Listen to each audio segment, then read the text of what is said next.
Olá, boa noite. Estamos começando o TBC Debate em busca do argumento perfeito, contando sempre com a sua audiência, com a sua participação, por meio do YouTube da TV Brasil Central, que tanto cresce. O tema de hoje é muito importante, atinge de alguma forma a vida de todos os brasileiros.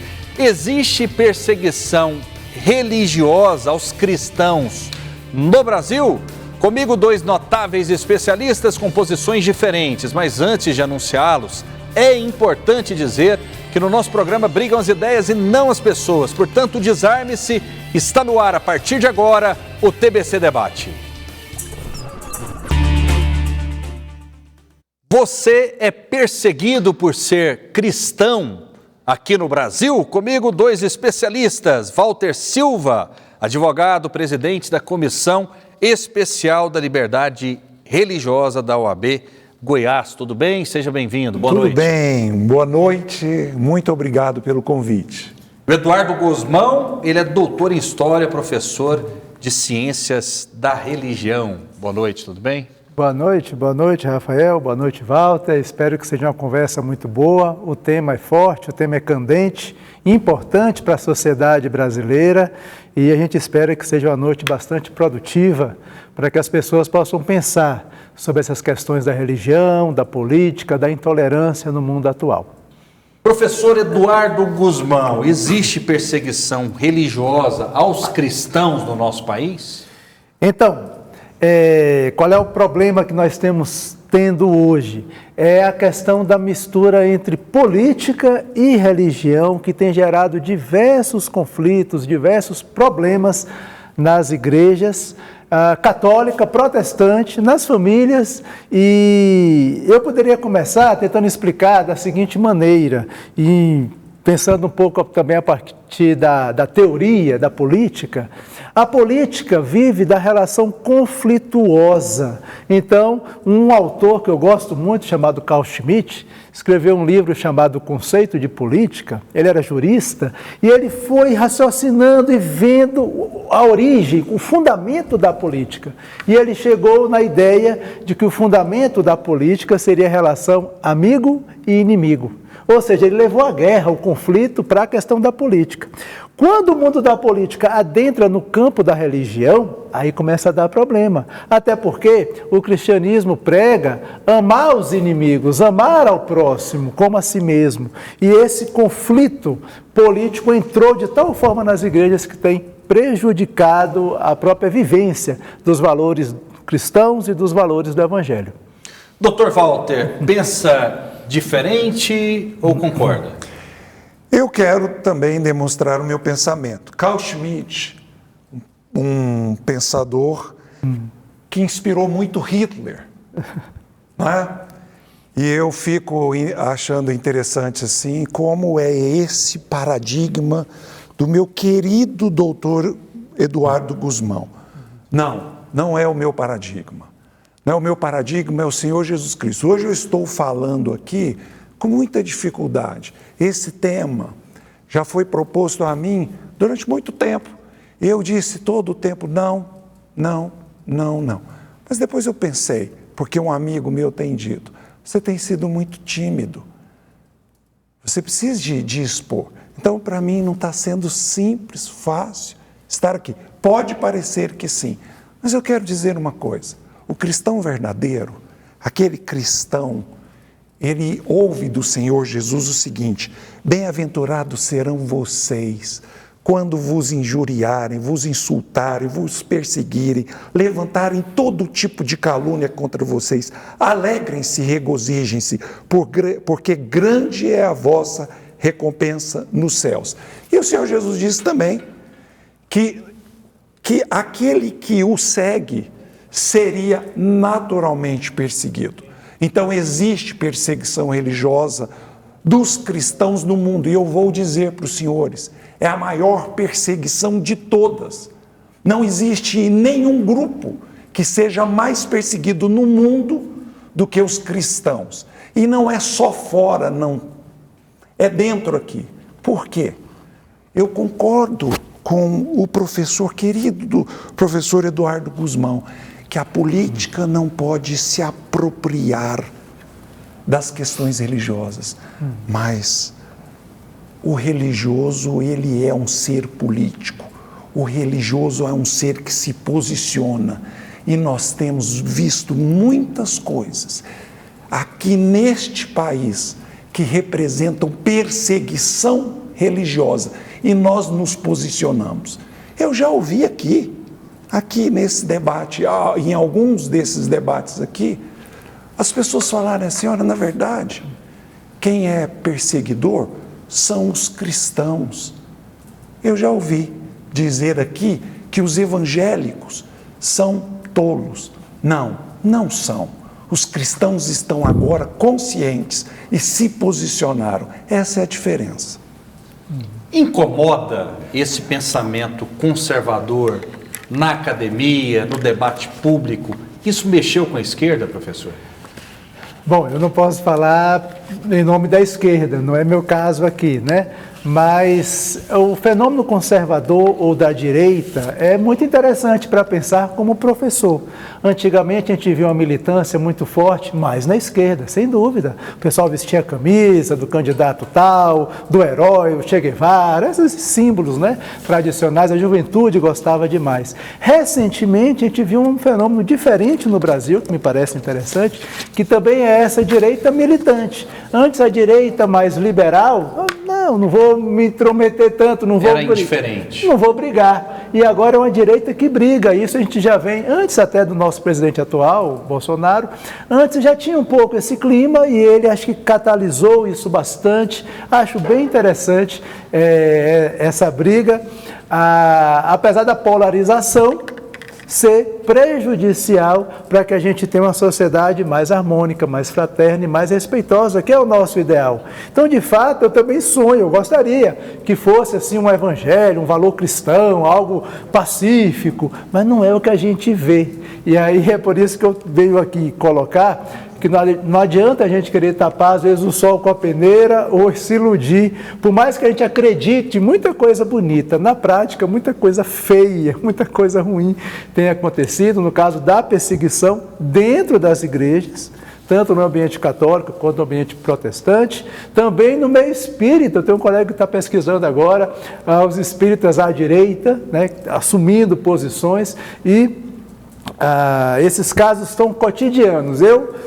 No Zap, sempre alguém me manda alguma coisa, eu assisto horrorizado certas posturas, certo desrespeito humano, porque aqui a gente veio defender, afinal, o direito do ser humano de ser livre, de poder escolher, seja a sua religião, seja qualquer outro objeto que signifique, que dê sentido à sua existência, né?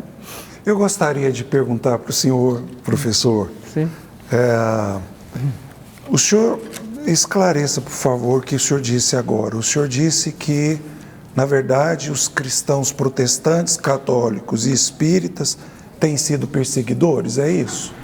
Eles têm sofrido perseguição uns dos outros. A lógica da política, por isso eu trouxe o raciocínio do Carl Schmitt, sim, a lógica da política, do combate, ou até da guerra, do conflito, da luta, entrou de tal forma em instituições religiosas que zelavam muito pela paz, pela justiça, pelo amor, que esse negócio está, vamos dizer assim, ficando ali engarrafado, está ficando preso. Outros valores têm se sobreposto aos valores que seriam os valores do Evangelho ou da mensagem de Cristo. Foi isso que eu quis falar. Em primeiro, muito boa a sua colocação, e eu quero também esclarecer o meu ponto de vista. Eu não vim aqui defender a direita nem a esquerda. Eu sei que tem muita gente que está assistindo a gente que vai dizer assim, Dr. Walter é fraco. Não, eu sou de Cristo e estou aqui para defender hoje esse posicionamento, que os cristãos são os mais perseguidos no mundo e aqui no Brasil. Então, eu trago aqui para os senhores alguns dados, números são importantes. Lista mundial de perseguição, cristãos mortos por razões relacionadas à fé, 5.000 até agora neste mês neste ano de 2022. 2021, 4.761. Igrejas e outros prédios cristãos atacados, 5.000. Eram 4.000 no ano passado. Cristãos detidos sem julgamento, presos e condenados, 6.000, eram 4.000. Cristãos sequestrados, 3.000 ao invés de 1.700 do ano passado. E esses números são maiores de todos os tempos, todos os tempos. Eu trago aqui algumas fotografias de mulheres que foram sequestradas na Nicarágua e se tornaram escravas sexuais. Será que nós não temos vozes para denunciar isso que está acontecendo no mundo contra os cristãos por causa da sua religião? Será que nós não temos alguém que se levante em favor das igrejas católicas ortodoxas na África, no norte da África, entre os países islâmicos que têm sido mortos, decapitados? Eu tinha uma imagem, não publiquei, em respeito aos senhores, de cristãos sendo crucificados hoje em dia. O que Roma fez no passado é fichinha perto do que acontece hoje no mundo e no Brasil. Portanto, nós temos que tomar muito cuidado de nós confundirmos o engajamento consciente do cristão na política, porque isso deve acontecer, porque de Gênesis a Apocalipse nós temos exemplos assim, e nós não vamos nos espantar com Abraão sendo pai de grandes nações, Isaac, Jacó, e nós não vamos nos espantar com Daniel, com José, com Moisés sendo administradores, e agora um certo grupo quer nos colocar para fora da discussão política. Não estamos para fora. Sabe por que não estamos para fora dessa opinião política? Porque a Jocum fez um filme chamado Hakani, denunciando o infanticídio indígena, e o Ministério Público Federal tirou aquele filme falando que era discurso de ódio. E nós sabemos que em algumas etnias indígenas, existe a prática de infanticídio indígena, ou seja, sepultamento de crianças vivas, porque são consideradas amaldiçoadas. E eu preciso em nome do Evangelho, fazer defesa dessas pessoas. Mas não foi só isso que aconteceu aqui, não. A Missão Novas Tribos do Brasil foi expulsa de um grupo que ela fez o primeiro contato, dos Zoé. E os pastores Eduardo Gomes da Luz, Onésimo Martins de Castro, presbiterianos, dentre outras denominações, eles foram expulsos de lá, caluniados. E nós não podemos ficar calados como povo de Deus, porque isso aconteceu aqui no Brasil. E sintomaticamente, eu preciso de falar isso, foi no governo de esquerda. Mas não foi só isso que aconteceu no governo de esquerda.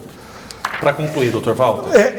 Eu tenho dezenas de casos aqui. Daqui a pouco mais detalhes para eu passar a bola para a gente equilibrar o tempo. Okay. O exemplo de Constantino, que tornou o cristianismo a religião oficial, pelo menos inseriu o cristianismo naquela época. Ele foi positivo para o mundo ou não? Qual a sua visão?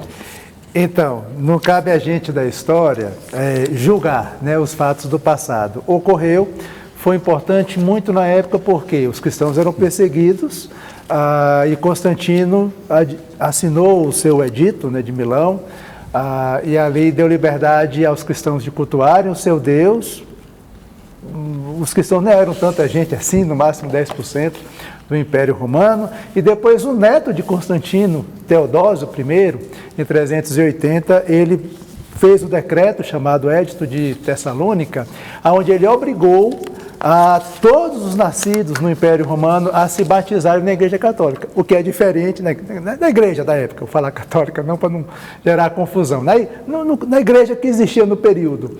E a partir de então começou também a ter essa confusão entre uma lógica do Estado, dinheiro, riqueza, e uma lógica da fraternidade, da comunidade antiga. O Estado se misturou com a religião naquela época, a partir tempo. de Constantino, Teodósio reforça e depois vem a cristandade medieval. E hoje no Brasil, isso está acontecendo? Hoje no Brasil, então, o Estado continua oficialmente Estado laico, óbvio, está na Constituição, e isso é uma coisa que a gente deve defender. Então, também eu sou dos que entende que o Estado laico é que garante o equilíbrio entre as pessoas, as opções de fé, as tradições religiosas. A laicidade deve ser uma laicidade realmente radical no Estado brasileiro para que garanta a livre mensagem, a livre pregação.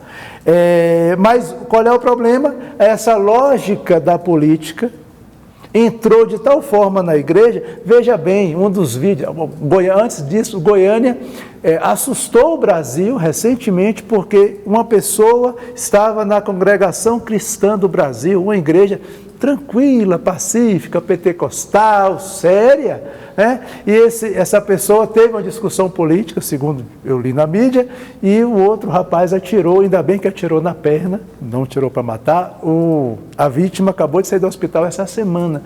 Discussão política dentro da igreja, aí o pastor fala aquilo, o outro fala aquilo. Que sentido tem se ali essas vozes de protesto falam, não, eu quero ouvir do Evangelho, do amor de Deus, a política é outra coisa. Então a gente tem que separar um pouquinho mais, vivendo a laicidade, a laicidade é para garantir que cada um tenha a sua fé, seu modo de crer e de pensar Deus. E aí cada grupo vai ter seu direito e sua liberdade garantida na Constituição e pela própria força policial, pelo aquilo que vai garantir a ordem e a segurança. Acontece que a gente está direto, todo dia eu abro, vejo gente sendo perseguida por causa dessa polaridade, dessa oposição entre esquerda e direita, candidato tal, e isso não cabe. Isso a gente já pensa um Brasil que quer ser diferente, né? Lembrem-se dos que estão na prisão, como se aprisionados fossem, com eles fossem. Dos que estão sendo maltratados, como se vocês mesmos estivessem sendo maltratados. Bom, o que nós temos aqui no Brasil? O pastor Jorge Linhares, diretor do Colégio Batista, ele afirmou o seguinte: Deus nunca erra. Ele fez menino, ele fez menina. E ele foi chamado do Ministério Público por causa disso. O padre Luiz Carlos Lodge, aqui de Goiás, ele defendeu a vida. E estava acontecendo um aborto, ele entrou com mandado de segurança, com a convicção absoluta que a defesa da vida era a expressão da fé dele. E ele foi condenado pela justiça a uma indenização alta, por causa da expressão da fé dele. Doutora Rosivânia Lúcia Silva Tosca, doutora Rosângela Alves Justino, doutora Nayara Nunes Borteluzzi, doutora Patrícia de Souza Teixeira, doutora Marisa Lobo Franco Ferreira Alves, dentre outros. São psicólogos que foram processados e algumas dessas foram cassadas no Conselho Federal de Psicologia porque eram contra a neutralidade de gênero para as crianças. Isso é perseguição religiosa, isso é assunto que deve acontecer nas nossas igrejas, mas não só nas nossas igrejas, deve acontecer no ambiente público. E nós sabemos quem é que está defendendo a ideologia de gênero e nós sabemos quem é que está atacando a ideologia de gênero. Eu não vou dar nome aqui, para não reduzir, mas nós precisamos de saber que essas psicólogas foram cassadas pelos seus conselhos, porque elas falaram que eram contra a neutralidade de gêneros e elas eram a favor da identidade biológica. Isso é perseguição religiosa. E eu tenho outra lista aqui que eu vou deixar para depois. Doutor Eduardo Guzmão, concorda que existe essa discriminação em relação ao discurso dos cristãos. Muitos cristãos são chamados de retrógrados. Sim. Na mídia é difícil, por exemplo, você dar espaço para os cristãos. Eu digo aqui, na própria TV Brasil Central, né, muita gente diz o seguinte: não apenas os cristãos, como que vocês dão espaço para bolsonaristas, para comunistas, para lulistas, para taxistas, para eletricistas? Existe uma resistência muito grande do establishment contra essas pautas conservadoras dos cristãos? Em parte, sim. Veja bem, a gente já teve grandes avanços, um longo avanço. Eu ainda lembro, hoje eu lembrava, pensando um pouco aqui na pauta do programa, lembrava quando Marina Silva se candidatou e ela é evangélica e assumiu esse discurso evangélico há uns anos atrás. E havia muita incompreensão, tratavam ela como se fosse uma pessoa saída da Idade Média, quase assim, né? E nem, não tem relação com nada. E declarou apoio ao Lula, inclusive. Era um preconceito. Então, na época era um preconceito. Hoje em preconceito. dia. Mas ela cresceu no PT, inclusive ela é professora de História, minha colega, na formação básica dela lá no Acre ainda.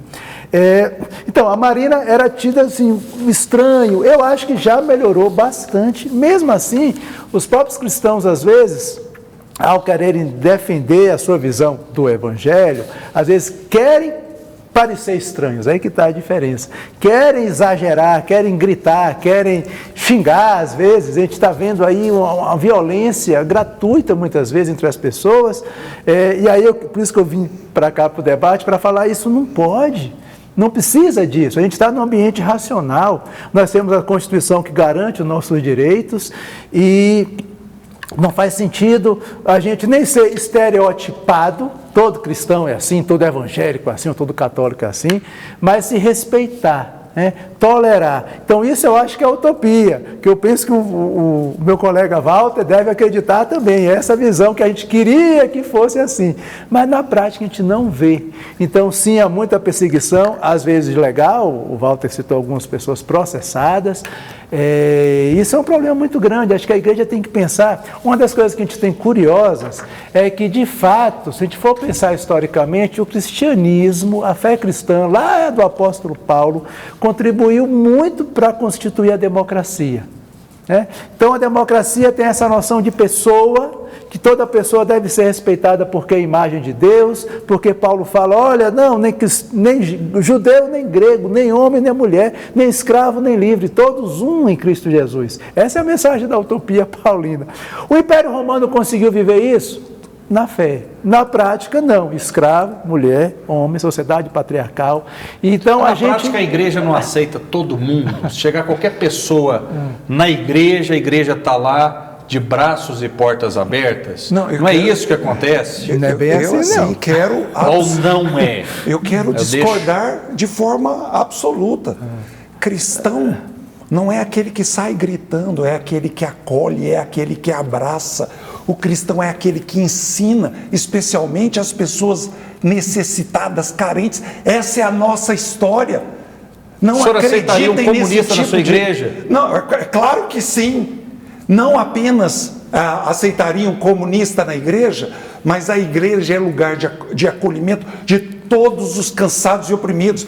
A igreja é o lugar das universidades públicas. A igreja é o lugar da atenção dos pobres. A igreja é o lugar da onde saiu os hospitais públicos. A igreja é o lugar que acolhe os dependentes químicos.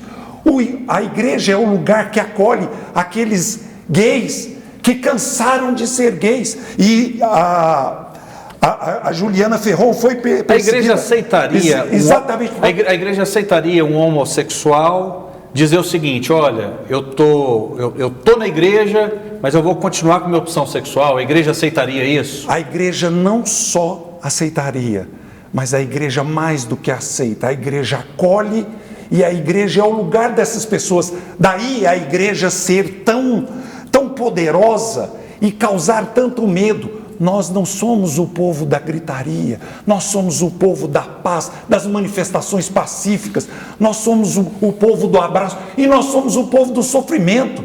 Nós somos o povo que foi queimado, nós fomos o povo que foi morto e nós temos sido assim.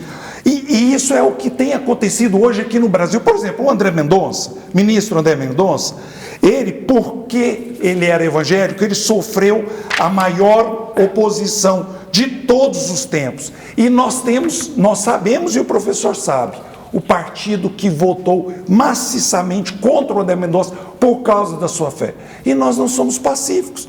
Nós não estamos aqui para brigar. Pelo contrário, o Senhor Jesus Cristo não precisa de defesa.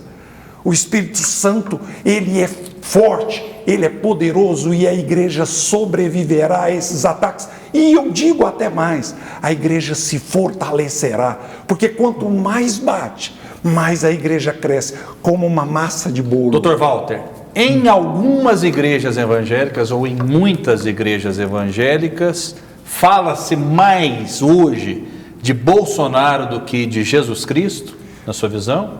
Não. Igreja cristã, ela fala do Senhor Jesus Cristo, mas ela tem compromisso com o tempo atual. Igreja cristã não foi feita para falar de Bolsonaro, não foi feita para falar de Lula, não foi feita para falar de Dilma, foi feita para falar do Senhor Jesus Cristo. Mas nós não somos neutrões. Nós não vamos ficar em cima do muro, porque diante disso que está acontecendo, nós temos nos posicionado. Ok. Vamos passando a bola.